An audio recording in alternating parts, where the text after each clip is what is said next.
Hello, कैसे हैं आप लोग? आई होप कि अच्छे होंगे। आपकी जो स्टडी चलेगी बहुत ही बेहतरीन चलेगी। तो आज के सेशन में बात करने वाले हैं क्लास 12th के फिजिक्स के चैप्टर 1 का ऑब्जेक्टिव क्वेश्चन। याद रखिएगा, चैप्टर 1 में वो तमाम ऑब्जेक्टिव क्वेश्चन की बात करेंगे जिस टाइप से आपके एग्जाम में आता है, और कौन प्रश्न नहीं आएगा और कौन प्रश्न आएगा, वो सारे ऑब्जेक्टिव क्वेश्चन को देखेंगे। वो तमाम ऑब्जेक्टिव क्वेश्चन को देखेंगे तो आप लोग भी अच्छे तरीके से देखने का प्रयास कीजिएगा, क्योंकि हमने बहुत इंपॉर्टेंट प्रश्न जो है ना आज की इस क्लास में लेकर आए हुए हैं। तो आपको अच्छे तरीके से देख लेना है, ठीक है ना। और चैप्टर 1 का नाम हुआ क्या है, याद रखिएगा, विद्युत क्षेत्र तथा विद्युतीय आवेश। देखिए यहां पर विद्युत क्षेत्र की जगह विद्युतीय क्षेत्र भी दे देगा, तो आपको घबराना नहीं है, ठीक है ना, क्योंकि विद्युत क्षेत्र को हम लोग विद्युतीय क्षेत्र भी कर सकते हैं और विद्युत आवेश भी कह सकते हैं। आपको घबराना नहीं है, ठीक है ना। और इंग्लिश में हम लोग इसे क्या कहते हैं, इलेक्ट्रिक फील्ड एंड चार्ज कहते हैं। और इसका सारा ऑब्जेक्टिव क्वेश्चन देखेंगे, इसका सारा ऑब्जेक्टिव क्वेश्चन देखेंगे, जितना ऑब्जेक्टिव क्वेश्चन है वो सारे ऑब्जेक्टिव क्वेश्चन को देख लेंगे। तो आप लोग भी अच्छे तरीके से देखने का प्रयास कीजिएगा। तो आप लोग अभी तक क्लास को लाइक नहीं किया और चैनल को सब्सक्राइब नहीं किया, तो सारे बच्चे एक बार क्लास को लाइक कर लेंगे और चैनल को सब्सक्राइब कर लेंगे। हम अपने क्वेश्चन की तरफ बढ़ते हैं। और 1 नंबर जो क्वेश्चन है क्या कह रहा है, और यह जो है आपके एग्जाम में कई बार प्रश्न जो है पूछा गया है, तो आपको याद रखना होगा, ठीक है ना। आपको याद रखना होगा यह प्रश्न। कह कि हवा में ईआर का मान जो होता है वो कितना होता है, और देखकर बचवा जो होता है अगरा जाता है, और अगरा कर ऑप्शन ए वाला मार देगा तो गलत हो जाएगा। तो गलत हो जाएगा, क्योंकि हवा में ईआर का जो मानवा होता है वो कितना होता है, 1 होता है। कितना होता है, 1 होता है। ऑप्शन सी वाला करेक्ट होगा। याद रखिएगा, ये जो है आपके एग्जाम में कई बार प्रश्न पूछा गया है। अगर आपको विश्वास नहीं हो रहा है तो आप लोग कोई भी प्रकाशन का जो है ना कि क्या टारगेट का या कोई भी प्रकाशन का आप लोग गाइड उठाकर देखिएगा, तो यह जो प्रश्न मिल जाएगा कि कौन सा क्वेश्चन में जो है कौन सा प्रश्न पूछा गया है। आपको नहीं विश्वास होगा रहा तब पे, क्योंकि जो है ना बार पूछा गया है प्रश्न आपके एग्जाम में, ठीक है। तो आप लोग अच्छे से याद रखिएगा। अगला क्वेश्चन की तरफ बात करेंगे, और अगला क्वेश्चन यानी 2 नंबर प्रश्न जो है ना क्या कह रहा है ना, विद्युत क्षेत्र में एक आवेशित कण पर लगने वाला बल का जो मानवा होता है वो कितना होता है। वो कितना होता है आपको पता होनी चाहिए कि विद्युत क्षेत्र में एक आवेशित कण पर लगने वाला मान जो होता है ई गुने क्यू गुने ई होता है। क्यू गुने ई होता है। तो कहां पर दिया है, देखिए ऑप्शन ए में दिया है। ऑप्शन ए वाला सही कर देंगे। ये भी आपके एग्जाम में 2023 में पूछा गया है, 2022 में पूछा गया है प्रश्न, और 2020 में पूछा गया है। अगर आपके पास मॉडल सेट होगा कोई भी प्रकाशन का तो उठाकर देखिएगा, उसमें मिल जाएगा, ठीक है ना, कि कौन सा प्रश्न कौन सा सन में पूछा गया है। इस तरह जो है ना सारा प्रश्न जो है बहुत इंपॉर्टेंट प्रश्न है। मैं जितना प्रश्न बतला रहा हूं तो आपको याद रखना होगा, ठीक है ना। चलिए अगला क्वेश्चन की तरफ बात करेंगे मेरे भाई। अगला क्वेश्चन यानी 3 नंबर प्रश्न कह रहा है कि विद्युत फ्लक्स का एसआई मात्रक जोन होता है वो क्या होता है।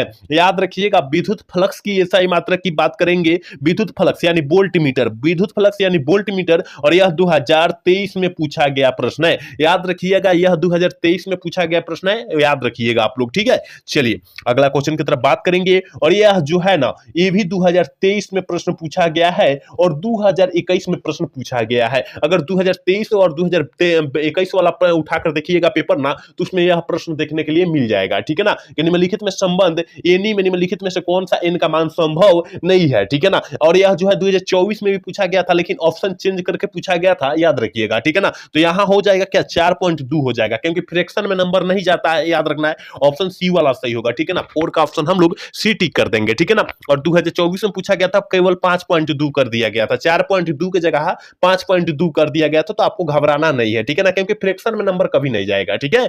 चलिए अगला क्वेश्चन की तरफ बात करेंगे, और 5 नंबर प्रश्न देखिए क्या कह रहा है कि आवेश का पृष्ठ घनत्व जो होता है बराबर होता है किसके बराबर होता है। आवेश के पृष्ठ घनत्व जो होता है मेरे प्यारे छात्रों, वो किसके बराबर होता है, कुल आवेश बटा कुल क्षेत्रफल, ठीक है ना, कुल आवेश बटा कुल क्षेत्रफल। ऑप्शन बी वाला सही होगा, ठीक है ना। याद रखिएगा, अगर यहां से आप लोग देख लेते हैं तो आपका जो है एक चैप्टर का एक भी ऑब्जेक्टिव नहीं छूटेगा। याद रखिएगा, अच्छे से पूरा तैयारी हो जाएगा, ठीक है ना, पूरा अच्छे से तैयारी हो जाएगा। तो आप लोग को अच्छे से तैयारी कर लीजिएगा सारे क्वेश्चन का, ठीक है ना। सारे चैप्टर वाइज जो है हम तैयारी करा रहे हैं, और सारे क्वेश्चन अच्छे से तैयारी कर लीजिएगा, क्वेश्चन का तैयारी कर लीजिएगा, ठीक है। चलिए अगला क्वेश्चन की तरफ बात करेंगे, और 6 नंबर प्रश्न जो है ना, और यह जो है 2021 में प्रश्न पूछा गया है। 2018 वाला पेपर उठाकर देखिएगा, उसमें भी यह प्रश्न पूछा गया है कि किसी माध्यम में अपेक्षिक परावैद्युतांक ईआर जो होती है वो क्या होती है। इसका मानवा जो होता है, ईआर का मानवा जो पूछा जाता है वो क्या होता है। तो आपको पता होनी चाहिए ना कि ई बटा एप्सिलॉन नॉट होता है। क्या होता है, ई बटा एप्सिलॉन नॉट होता है। कहां पर दिया है, ऑप्शन ए में दिया है, ठीक है ना। 6 का ऑप्शन ए हो जाएगा, याद रखिएगा। आप लोग एक बार सारे बच्चे क्लास को लाइक कर लीजिए, जितने बच्चे देख रहे हैं और अभी तक क्लास को लाइक नहीं किए, और सारे बच्चे एक बार क्लास को लाइक कर लेंगे, ठीक है। चलिए अगला क्वेश्चन की तरफ बात कर लेते हैं। और देखिए 7 नंबर जो प्रश्नवा है ना, ये कई कई बार आपके एग्जाम में आया हुआ है। हम तो कहेंगे 2020 से और 2025 के बीच देखिएगा ना, केवल 25 में यह प्रश्न नहीं पूछा गया है, लेकिन जो है यह हर एक साल पूछा गया है। 4 साल के अंदर सारा प्रश्न पूछा गया है, सारा पेपर में पूछा गया है। आपका अगर विश्वास आपको नहीं होगा तो आप लोग पेपर उठाकर देखिएगा तो मिल जाएगा। याद रखिएगा 80 या 81 होता है। क्या होता है? 80 या 81 होता है। कितना? 81 होता है। आप लोग दोनों याद रखिएगा कि पानी का परावैद्युतांक स्थिरांक जो होता है वो कितना होता है? 80 या 81 होता है। मेरे प्यारे छात्रों याद रखिएगा, जो क्वेश्चन हम एक्स्ट्रा में बतला रहे हैं ना, उसको भी अच्छे तरीका से याद रखिएगा, नोटबुक पर लिखकर याद कीजिएगा आप लोग, ठीक है। चलिए अगला क्वेश्चन की तरफ बात करेंगे। 8 नंबर प्रश्न कर रहा है कि 1/4 पाई एप्सिलॉन नॉट का मान जो होता है वो कितना होता है, ठीक है ना। याद रखिएगा 9 × 10⁹ न्यूटन मीटर स्क्वायर प्रति सेकंड होता है। ऑप्शन ए वाला सही कर देंगे, याद रखना है।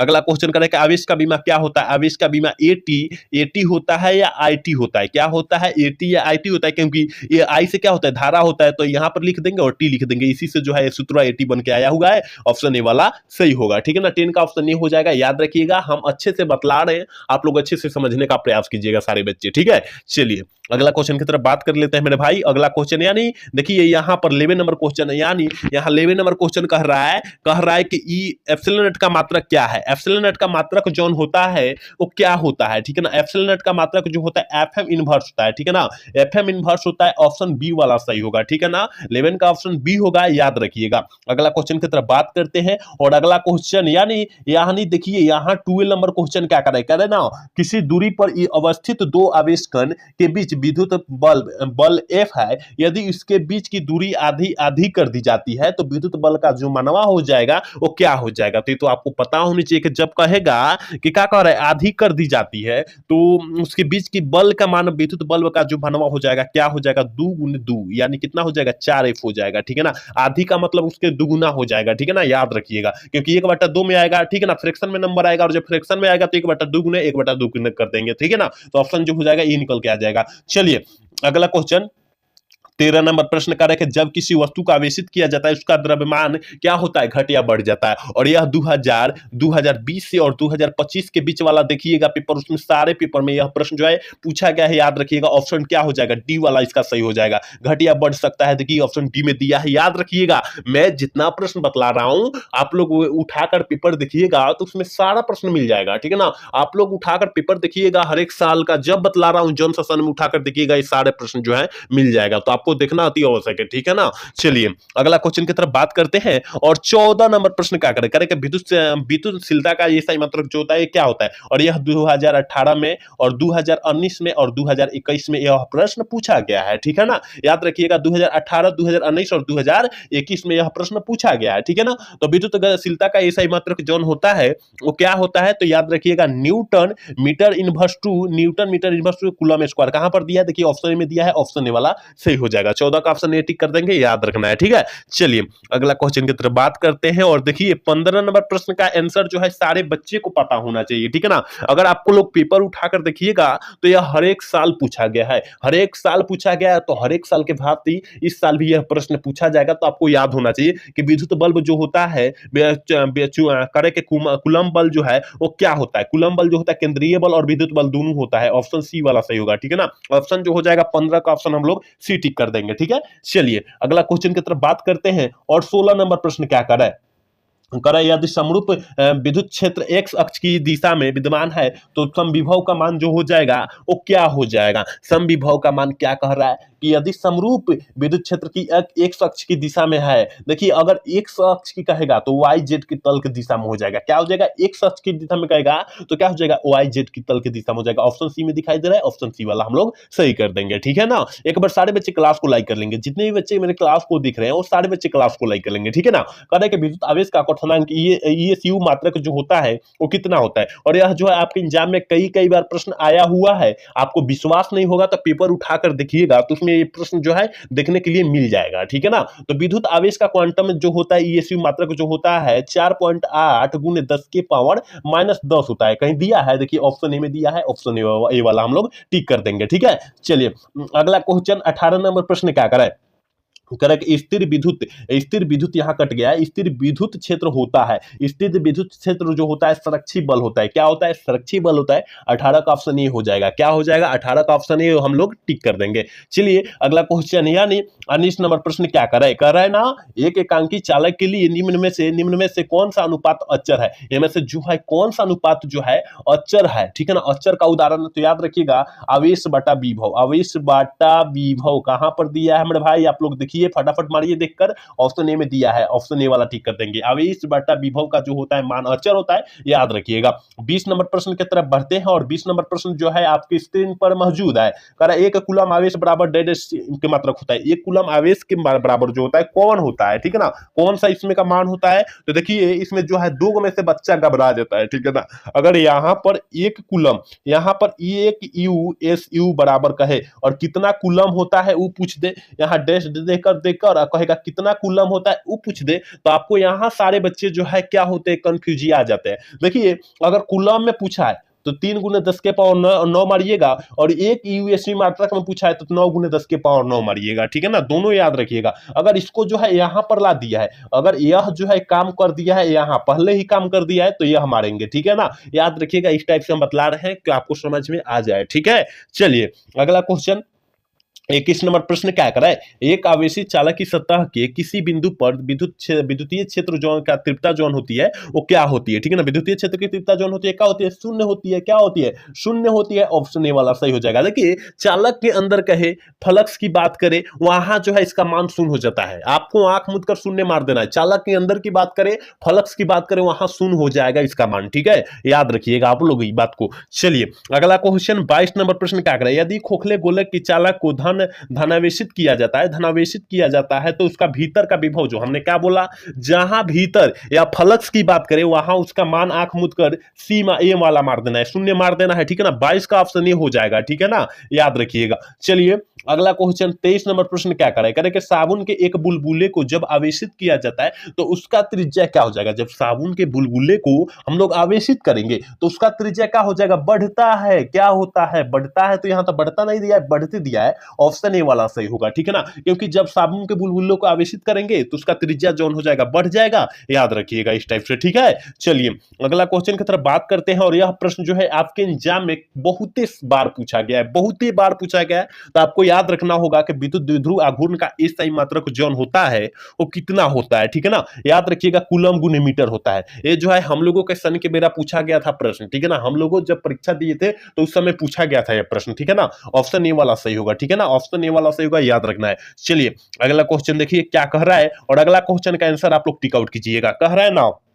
विद्युत क्षेत्र में प्रवेश करने वाले एक इलेक्ट्रॉन का प्रारंभिक वेग विद्युत क्षेत्र से भिन्न दिशा में है, तो विद्युत क्षेत्र में इलेक्ट्रॉन का पथ होगा, इलेक्ट्रॉन का पथ क्या होगा? जल्दी से बतला दीजिए, इसका आंसर आप लोग टिक आउट कीजिएगा, ठीक है ना। क्या होगा? परिवलय होगा। क्या होगा? परिवलय होगा। ऑप्शन डी में दिखाई दे रहा है, ऑप्शन डी वाला सही कर लेंगे हम लोग। चलिए अगला क्वेश्चन की तरफ बात करेंगे, और यह जो है आपको याद रखना चाहिए, यह प्रश्न को जो है आपको याद रखना चाहिए किसी भी हाल में और किसी भी परिस्थिति में, ठीक है ना। कि एप्सिलॉन नॉट की बीमा जो होती है या बीमीय सूत्र जो होती है वो क्या होती है, ठीक है ना। बीमा कहे या बीमीय सूत्र कहे, एम इनवर्स एल के पावर -3 टी के पावर क्या हो जाएगा, यहाँ पर टी के पावर 4 हो जाएगा और ए स्क्वायर हो जाएगा। देखिए तो कहीं दिया है, देखिए हमें तो दिखाई दे रहा है ऑप्शन बी में दिखाई दे रहा है, ऑप्शन बी वाला सही कर लेंगे। आप लोग अच्छे से देखिएगा, स्क्वायर और क्यू की जगह अच्छे से देखिएगा, ठीक है ना। चलिए अगला क्वेश्चन की तरफ बात करते हैं, और अगला क्वेश्चन यानी 27 नंबर प्रश्न क्या कर रहा है? एक स्थिर आवेश उत्पन्न करता है। एक स्थिर आवेश जो होता है किसको उत्पन्न करेगा? यह जो है आंसर आपको टिक आउट करना है, जल्दी से कीजिए। क्या हो जाएगा कि एक स्थिर आवेश जो होता है किसको उत्पन्न करेगा और किसको उत्पन्न नहीं करेगा? तो यह जो है विद्युत क्षेत्र को यानी विद्युतीय क्षेत्र को उत्पन्न करता है। विद्युत कहे या विद्युतीय क्षेत्र कहे कोई अंतर नहीं पड़ता है, ठीक है ना। ऑप्शन ए वाला करेक्ट होगा, 27 का ऑप्शन ए टिक करेंगे, याद रखना है। अगला क्वेश्चन 28 नंबर प्रश्न कह रहा है मुक्त आकाश यानी करेगा फ्री प्रेस स्पेक्स की परावैद्युतांक एप्सिलॉन नॉट जिसे बोलते हैं होती है, क्या होती है जल्दी से बतला दीजिए। 8.85 गुने 10 के पावर 12 एफएम इनवर्स होती है और यह जो 2023 में प्रश्न पूछा गया है, याद रखिएगा ऑप्शन सी वाला सही होगा। 28 का ऑप्शन सी करेंगे, याद रखिएगा। देखिए जॉन सन में पूछा गया उस सन हम बतला दे रहे हैं, आप लोग उस सन का पेपर उठाकर देखिएगा ना, तब आपको यहाँ सारे प्रश्न जो है देखने के लिए मिल जाएगा कि कौन सा प्रश्न कौन सा सन में पूछा गया है, कि सही बोल रहे हैं कि गलत बोल रहे हैं, आप लोग उठाकर जरूर देखिएगा, ठीक है ना। चलिए अगला क्वेश्चन की तरफ बात करते हैं और 29 नंबर प्रश्न क्या करें, यदि दो आवेश के बीच की दूरी दुगुनी कर दी जाए तो उसके बीच लगने वाला बल जो हो जाएगा वो क्या हो जाएगा, उसके बीच जो बलवा लगेगा वो क्या हो जाएगा, तो याद रखिएगा 1/4 गुना हो जाएगा। क्या हो जाएगा, 1/4 गुना हो जाएगा। कहां दिया है, ऑप्शन सी में दिया है, ऑप्शन सी वाला सही कर लेंगे, ठीक है ना। 29 का ऑप्शन सी हो जाएगा, याद रखिएगा। अगला क्वेश्चन यानी 30 नंबर प्रश्न क्या कर रहा है, कह रहा है ना वेक्टर, कह रहा है कि वेक्टर तीव्रता के विद्युतीय क्षेत्र में पी वेक्टर, यहां पर ई वेक्टर था, यहां पर पी वेक्टर है, द्विध्रुव आघूर्ण वाले त्रिज्या जो होती है, त्रिज्या पर लगने वाला बल आघूर्ण क्या होता है। देखिए यहां पर फार्मूला पूछा गया है और इंग्लिश में दे दिया है कि बच्चा जो है कंफ्यूज आ जाए, तो हमने क्या बोला, पी गुने ई बोला। हमने बताया कि नहीं, यही प्रश्न कुछ क्वेश्चन पहले आया हुआ था, जब स्टार्ट हमने क्लास किया तभी आया था, ऑप्शन ए वाला सही होगा, ठीक है ना, याद रखना है। चलिए अगला क्वेश्चन की तरफ बात कर लेते हैं मेरे प्यारे छात्रों। अगला क्वेश्चन करें कि विद्युत तीव्रता की बीमा है, विद्युत तीव्रता की जो बीमा होती है वो क्या होती है, ML के पावर -3 और क्या हो जाएगा, ए इनवर्स होता है, ठीक है ना, ए इनवर्स होता है। कहां दिया है,